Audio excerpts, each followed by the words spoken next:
So, Assalamualaikum everyone, welcome. This is a live question and answer session of my e-lecture on approach to the patient with fever, and I'm Dr. Shobha Lakshmi, consultant and assistant professor infectious diseases at Dow University of Health Sciences. Welcome to my lecture on immunization, question and answer sessions related to my lecture immunization. So hepatitis B vaccine provides lifelong immunity. BCG is actually short-lived, and it is seen that it only provides benefit to the young children and prevents them from miliary TB and TB meningitis. But after 10 years of age, its efficacy is lost. So it's not does not provide lifelong immunity. What would be the vaccination protocol for a person who works in a TB center? So a person who works in a TB center should get himself or herself immunized for hepatitis B, of course, and then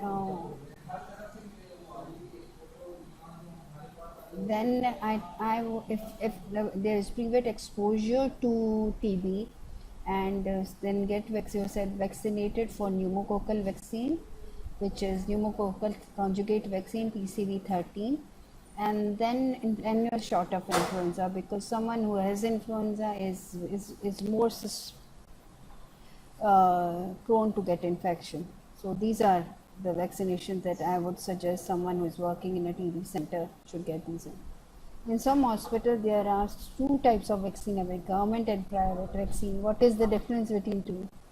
Which one is more safe for children? I actually have no idea what is government and private vaccine. I think the one which are given by EPI and free of cost is government, and one you purchase is private. But I mean, both are efficacious. You can just opt for anyone. EPI, the vaccines which are given through EPI programs are also really very, I mean, are purchased from a reliable source, so you can just go for them. They're not really from the bad source.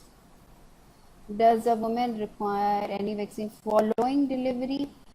Oh, not vaccine following delivery, but before vaccine, she makes sure that she is immunized against hepatitis B and tetanus, which is given at 20 and 24 weeks. Is there any link of measles vaccine with eggs, as it is said that baby should avoid eggs up to 9 months due to allergy from measles vaccine? No, there's no relation of measles vaccine to egg allergy.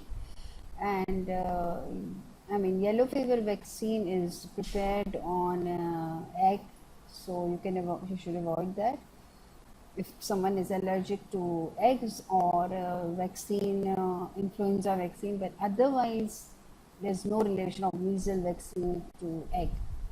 How to vaccine patients who are on prednisone, other steroids for a long time.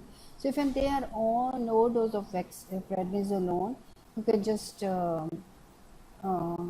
for vaccine. You can give them inactivated vaccines like hepatitis B or inactivated polio vaccine, influenza vaccine. Avoid live attenuated vaccines in these patients. And if someone is for a short dose, high dose steroid for a short duration, so it's better that you give vaccine once they are off steroids for 3 months. Low dose steroids are not a problem, and you can immunize them. You can give them all the inactivated vaccines, but avoid live vaccines in them. In some clinics, influenza vaccine and tetanus toxoid is usually not given during pregnancy. Why is it so? I'm not sure why is it not given, but it's recommended. As mentioned in the lecture, that for an organ transplantation, immunization have to be completed before 4 weeks. List of vaccines to be given. 4 weeks are required between 2 weeks to get the response. How early does one need to start giving that many vaccines before planning for transplant, and then which one can be given together? Answer: is it safe to give them all?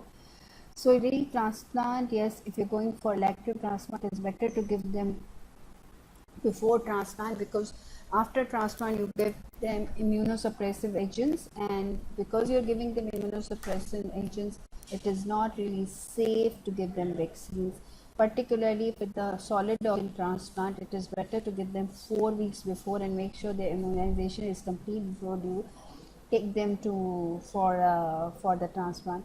In hematopoietic stem cell transplant is different, and usually it is recommended to wait for 12 months before you can give them vaccine.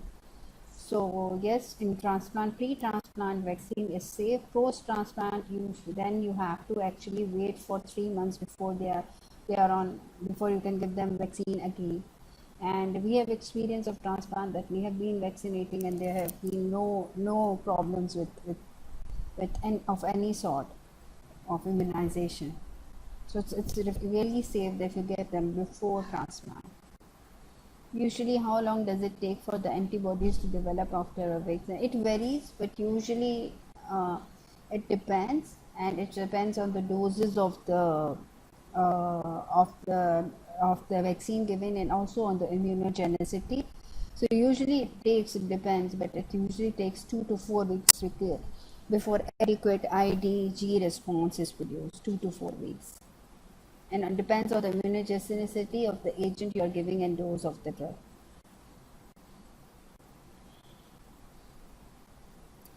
Mutation and evolution of the process, viruses, and how it affects the course of infection and spread in different persons. See, it's a natural phenomena. Majority of the RNA viruses are actually very unstable, and they go through because of there is a genetic material exchange from humans to viruses, so there may be mutations when RNA from RNA DNA is created, and from DNA when RNA is again created. So that's a possibility that changes can occur in DNA, and sometimes the virus becomes more virulent, their transferability increases, and sometimes they become less virulent and their transmissibility decreases. And you have seen this in COVID pandemic, that we were affected with the strains of viruses which were highly contagious, but they were not the disease was not that severe, and case fatality was low. If a child does complete his MR vaccine in his first year of life, should both doses of MMR be given again and only single dose booster at a time. So MMR is actually with the one dose, the efficacy, if it is given at 12 months of age, the efficacy is only 80%. But if you give 2 doses, the efficacy it becomes 98%. So it's better to give 2 doses, and which should be at least 8 weeks apart. How common is Guillain-Barré syndrome? And I don't have exact statistics, but it's not really very common. Usually children are given tetanus vaccine in immunization schedule, so they need tetanus injection if they have any minor injury while playing outdoors. No, they don't need it all the time, but if from the last dose, if 5 years have passed, they need a booster dose. So if it is within the 5 years, they don't need. And once you have immunized them and they have received the vaccination, and within 5 years if they get it, you don't really need to immunize them again and again if they have any minor injury.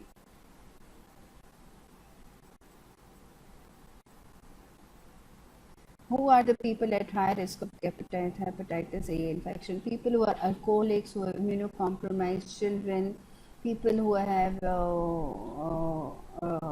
poor hygiene and eat outside are at high risk of having hepatitis A infection. And it's better that you get your children vaccinated against hepatitis A. It is 2 doses run in 6 months. It is mentioned in the lecture the context of immunocompromised patients should avoid OPV and smallpox vaccine. I mentioned in the beginning of the that has so why is smallpox mentioned? Yeah, it has been eradicated. It was just when I was preparing to do the election, because it is live attenuated vaccine and we don't give it now.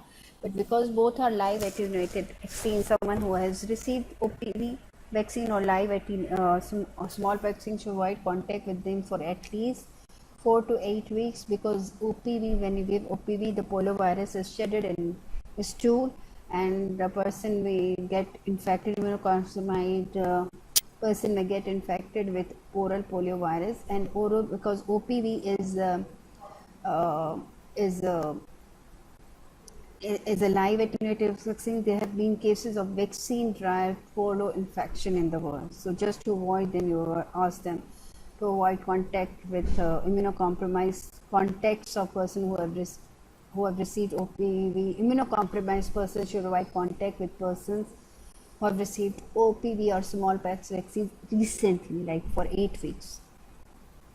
Why doesn't Tafside for short-term stay in endemic area have any benefits for short-term stay in endemic area? It's because of the immunogenicity, but now we recommend that anyone who's traveling to the area of high endemicity should receive Tafside vaccine. Previously, because if you are living for a short time, the oral vaccine, because you give have to take each day for like every alternate day for 4 days.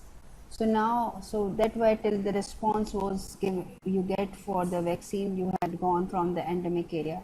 But now with this XDR Tafside and with the infection TCV, that is conjugate vaccine available, we advise people to get them vaccinated if they are coming to the endemic area, and now it's recommended to get them. Previously, with the oral Tafside vaccine, there were recommendations that they don't give any benefits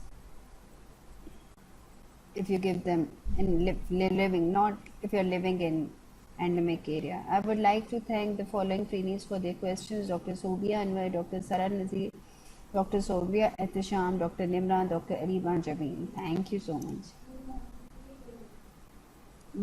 Doctor would like to thank the following trainees for their support in the question and answer screening process: Dr. Tabassum Wahid, Dr. Sabah Naseem, Dr. Nomana Najam, Dr. Aisha Amjad, Dr. Saleh Malek. Thank you for giving me a chance, and thank you so much. And if you are there any questions, you can send me a text message, or you can send me an email on shobha@luxmi@duhs.edu.pk. Thank you so much.